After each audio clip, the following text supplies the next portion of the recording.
India remains firmly committed to working alongside all Council members and observers toward our shared objective of protecting and promoting human rights for all. Mr. President, India's unwavering commitment to human rights is deeply rooted in its enduring philosophy of global unity, openness, and mutual respect. Our development partnerships with countries across the world reflect this commitment. At the same time, we have been firm and uncompromising in combating terrorism. India will always advocate zero tolerance for terrorism. We do not merely speak of Vasudhaiva Kutumbakam, the world as one family. We live by it. And today, more than ever, this perspective is urgently needed. Mr. President, at the outset, let me congratulate you on your election as the President of the Council. I assure you of my delegation's full support and cooperation.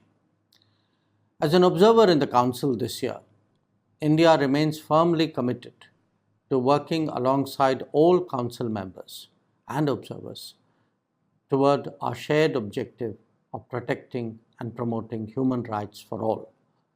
We will continue to extend our cooperation as we have done in the past to the Office of the High Commissioner and various mechanisms of the Council, including special procedures and the Universal Periodic Review. Mr. President, India's unwavering commitment to human rights is deeply rooted in its enduring philosophy of global unity, openness, and mutual respect.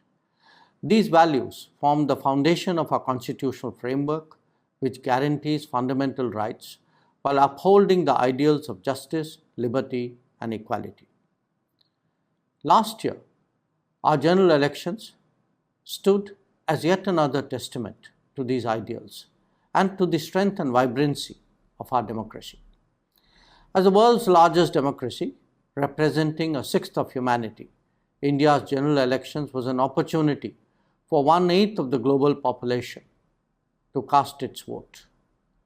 We are a rich tapestry of cultures, languages, and faith, bound together by a millennia-old tradition of coexistence, diversity, and respect for human dignity. This pluralistic and progressive ethos is what India brings to engagements within the Council, fostering dialogue, mutual understanding, and collective progress. Rooted in this inclusive vision, India has made remarkable strides in economic growth, lifting millions out of poverty while ensuring that inclusion remains the cornerstone of progress. Through ambitious initiatives in housing and clean drinking water, we have significantly improved the lives of marginalized and vulnerable communities. Unprecedented infrastructure development, coupled with advancements in technology and digital public infrastructure, has veritably transformed India. Legal reforms and good governance have laid the foundation for sustainable development, while a strong emphasis on education continues to empower future generations. Mr. President, India has always played an active role in the global promotion and protection of human rights. Our approach has been centered on building capacity and strengthening human resources and infrastructure in alignment with the priorities of our partners, always upholding the principles of fiscal responsibility, transparency, and sustainability. Our development partnerships with countries across the world reflect this commitment. At the same time, we have been firm and uncompromising in combating terrorism. India will always advocate zero tolerance for terrorism and call out any effort to normalize it. Mr. President, we do not merely speak of Vasudhaiva Kutumbakam, the world as one family. We live by it. And today, more than ever, this perspective is urgently needed.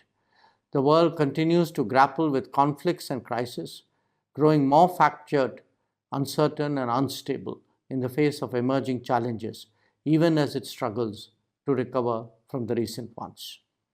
Mr. President, we firmly believe that in these times, the world needs all of us together. Multilateralism is more essential than ever, but not in its current form. There is a clear and urgent need for a multilateral system that reflects contemporary global realities, one that is better equipped to respond to modern challenges, and, in essence, one that is fit for purpose. The past few years have exposed the stark inadequacies of existing multilateral structures. When the world needed them the most, they were found wanting.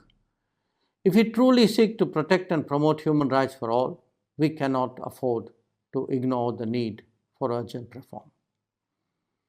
India remains ready to support and lead efforts towards such reforms. Let me conclude by reaffirming India's steadfast commitment to the global promotion and protection of human rights and to ensuring their full realization for all people.